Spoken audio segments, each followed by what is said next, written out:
Avec Jean-François maintenant, Québec a décidé de lever l'interdiction de vendre des véhicules à essence à partir de 2035. C'est le ministre de l'Environnement lui-même, Bernard Drinville, qui en a fait l'annonce ce matin en marge du caucus précessionnel de la CAQ. Jean-François, tu es à Gatineau.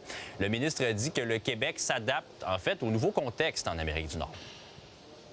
Voilà, il y a plusieurs décisions qui ont été prises au cours des derniers mois. On sait que du côté des États-Unis, Donald Trump a pratiquement mis fin à toutes les mesures qui incitaient les Américains à acheter des véhicules électriques et aux constructeurs également. Du côté du Canada, on a suspendu les objectifs qu'on avait placés pour 2026-2035 également. Donc, on a décidé de faire de même du côté de Québec. Également, il faut dire qu'il y a une cible qui est toujours maintenue. On avait une cible de 100 % de véhicules, évidemment. Elle est rendue maintenant à 90 % de vente de véhicules électriques ou hybride. Évidemment, ça risque d'avoir un impact sur l'émission des gaz à effet de serre au Québec, mais ça, faudra l'évaluer plus tard, dit Bernard Drinville. On peut l'écouter.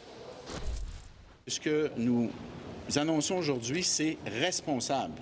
Ça s'ajuste aux nouvelles circonstances liées à l'arrivée de Trump, la décision du gouvernement fédéral canadien.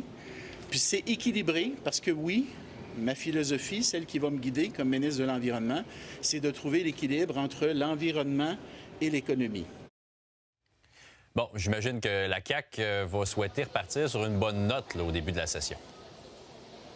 Oui, on peut le dire, là, il y a eu beaucoup de soubresauts à la CAQ depuis les dernières semaines. Départ d'André Laforêt, expulsion de Pierre Dufour et également la semaine dernière, Maïté Blanchette-Vézina qui a décidé de quitter le caucus également. Donc, il faut resserrer les liens du côté de la CAQ avant ce début de session. Mais le départ de Maïté Blanchette-Vézina, on sent là, quand même que ça a frustré peut-être quelques personnes, notamment Éric Kerr. On peut l'écouter. C'est un manque de respect pour ses collègues, c'est un manque de respect pour ses électeurs. Maïté est arrivée en 2022. On lui a donné un comté. Elle n'a pas eu à se battre pour. On lui a donné une élection. Elle n'a pas eu à se battre pour. On lui a donné un poste au Conseil des ministres. Elle n'a pas eu à se battre pour. C'est le premier ministre qui décide. Il décide si vous êtes ministre. Il décide si vous n'êtes plus ministre, selon ses prérogatives. Et c'est lui qui assume la responsabilité de ces décisions-là. Donc, tout ce qu'on peut faire, c'est dire au chef, si tu as besoin de moi, je suis là. Puis si tu as besoin de quelqu'un d'autre, bien, je vais servir d'une autre façon. Puis c'est exactement ce que je fais. Puis c'est ce que Maïté aurait dû faire.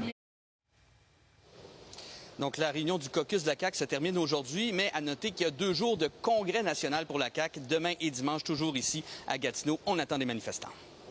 On te laisse y retourner, JF. Merci beaucoup.